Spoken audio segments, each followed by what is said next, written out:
Bismillahirrahmanirrahim. Demek Peygamberimizin aytkanlarına көңіл бұрабыз. Жана кандай айттык го. Мисалы, биздин жашообузда болуп аткан нерсенин бардыгы жашообузду негизи бир нукка салышыбыз керек да.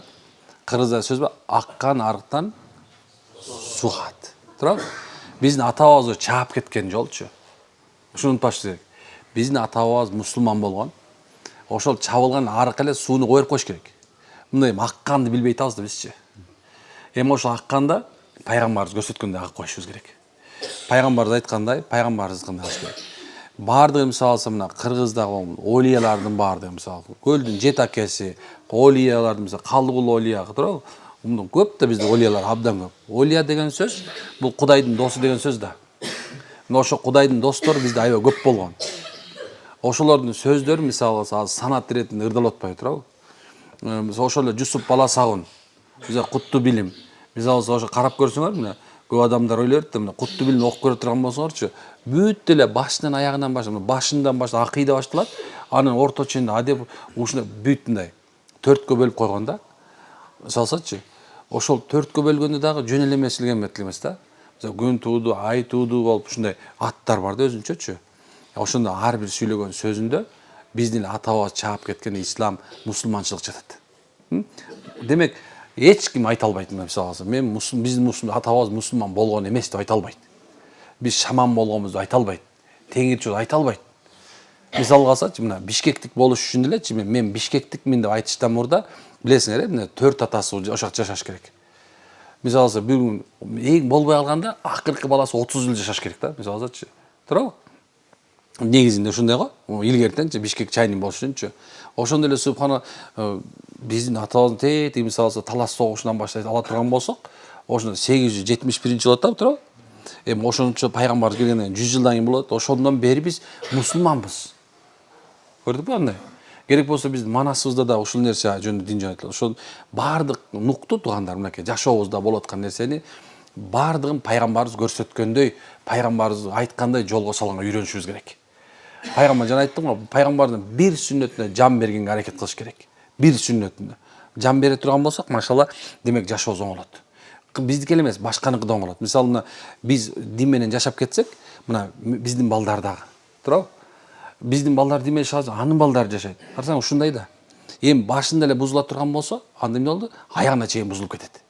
Ошо келе, машалла, ушуну жай алды, машалла. Мен баарына суранам, бир нерсе айтып, сүннөт пайгамбар көрсөткөн, мына ушул жол туура дейбиз, машалла. Мынакей. Демек, пайгамбарыбыз айтып аткан.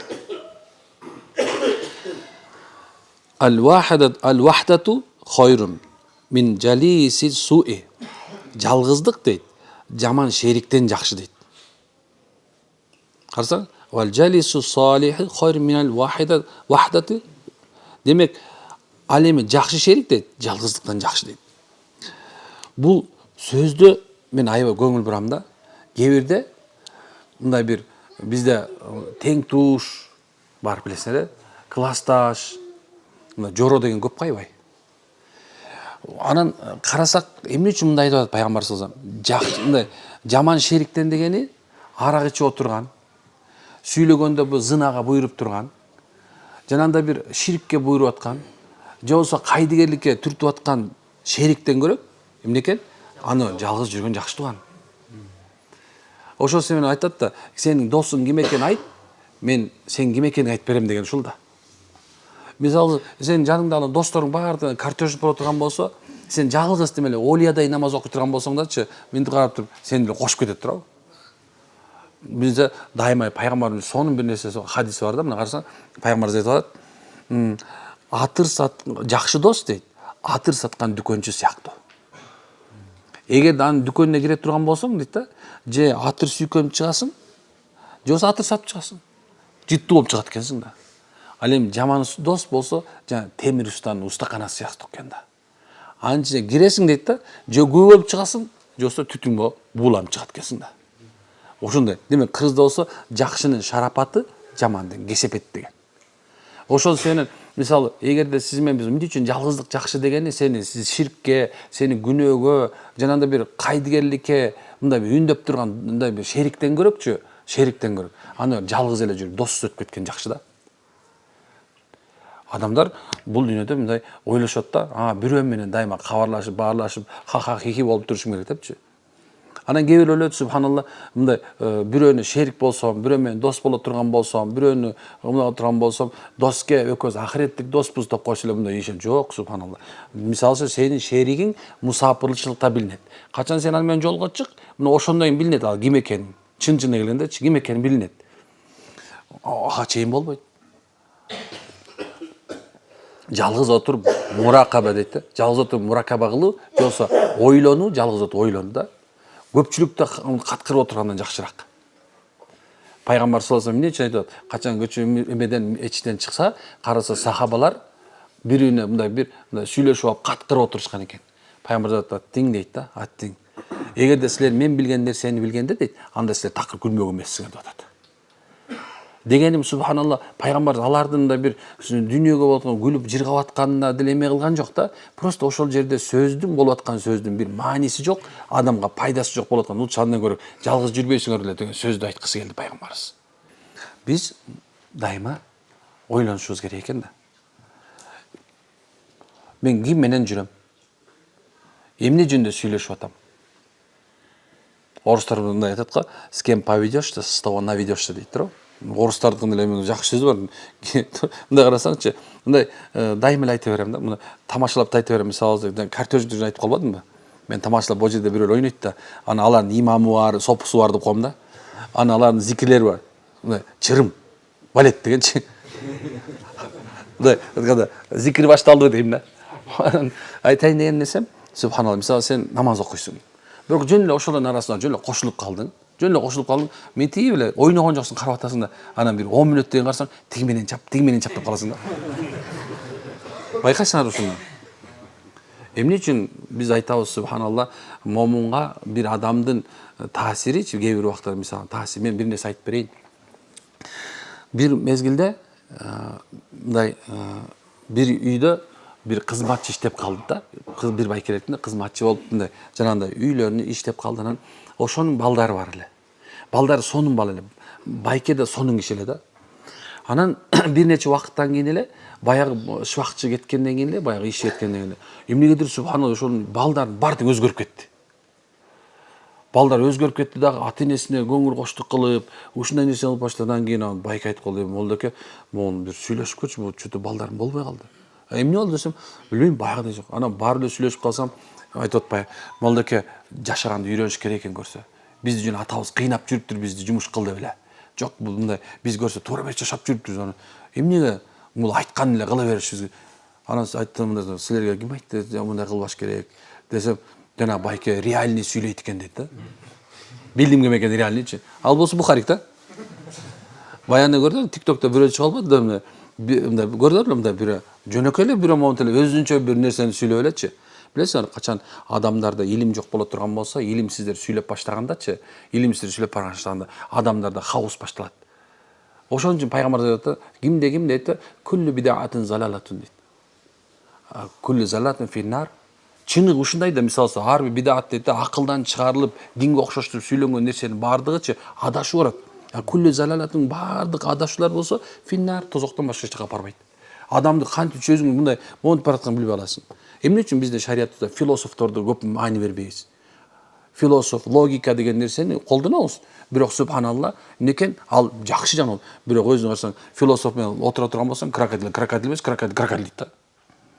Гөлдүн түнөт, бул гөл эмес, гөлдүн гөлдү. Биз мындай бир башкача нерсе берет да. Ошонун себебинен биздин динибизде философия деген нерсеге мындай жанагындай кирип кетпейбиз да. Ушундай биздин динибиз. Демек эмне экен? Ошондой акмак менен шерик болуп отуруп ошо менен сүйлөшкөндөн көрөк, андан ошо жалгыз субханалла, эми сотко чыкпаш керек да. Ойлонгон жакшы, машалла. Пайгамбар бизге ушуну түшүндүрүп атат. Түшүндүрө алдымы? Машалла. Улантысын айтып коеюн. Ошондой эле дейт, жакшы сөз сүйлө, унчук боодон жакшыраак. Сөз билсең, сүйлөп отур досум.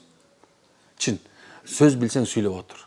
Бирок ошо сүйлөгөн сөзүңдө эки нерсе аралашпасын. Биринчи жалган. Ошол сөз жалган сөздү эч качан сөзүн аралаштырбаган. Анткени субханалла жалган сөз ушундай нерсе, ал баардыгын даамын кетирген. Туз мисалы даам өзгөртөт го. Ошондой жалган сөз субханалла сенден чыгып аткан нур сөздүн эмнесин жоготот? Маңызын жоготуп коет. Мындай туура нерсе сүйлөп келсең, ортосуна жалган коштуң, бияк сөзүң үзүлүп калды болду. Бияк бете албайт. Эми карасаң элдер тегерек четти карап баштаган болот. Мындайынан тигиндейинен карап, мындай сени укпай да калат. Эмне үчүн? Калп жалган. Ошол сөйдөн пайгамбар саллаллаху алейхи вассалам мисалдар менен түшүндүргөндө дайыма айтып атат экен да. Мисал менен түшүндүрүп атат, бирок чындыкты айтып атат. Ошол мезгилде пайгамбар айтат, мен да тамашалайм дейт. Бирок чындыкты айтам деп атат. Карасаң, мына эмнекен биринчи сөзгө жалган кошулбаш керек. Экинчиси субханалла, ошол сөздүн ичине бирөөнүн аброюн төгө турган нерсе кошулбаш керек. Мына ошондо сөз кадырлуу, барктуу болот.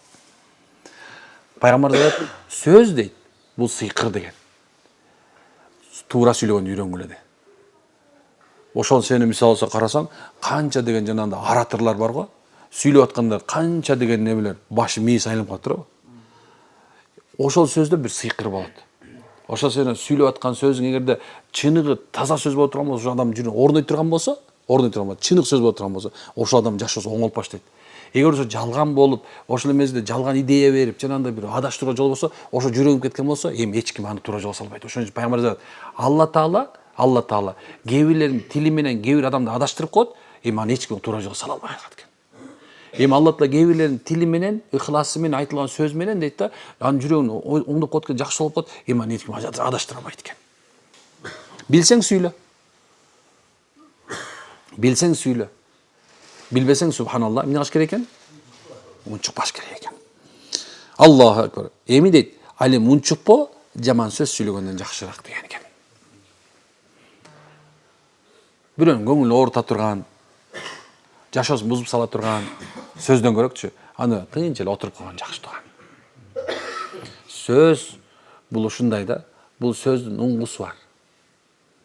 Сөздү маанилеп, маңыздап сүйлөгөнгө үйрөнүш керек экен.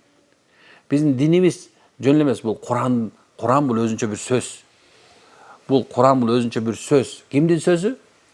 Алланын сөзү. Эми пайгамбар сүйлөгөн сөздү эмне дейбиз?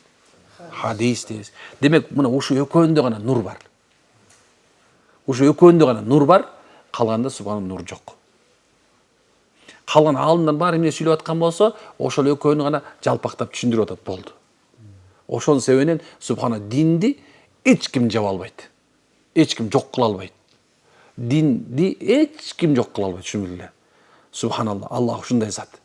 Өзүнүн динин, өзүнүн сөзүн айтканда, эмнекен? Алла Таала өзүнүн сөзүн коргоого алган. Керек болсо өзүнүн сөзүн даратсыз кармаган болбойт. Билесиңби? Даратсыз кармаган болбойт өзүнүн сөзүн. Эмне үчүн дегенде, ал сөз улуу сөз. Ушундай экен, машалла. Амин. Субханака ва хамдик, ашалла анта, астагфирука ва атубу илейк. Амин.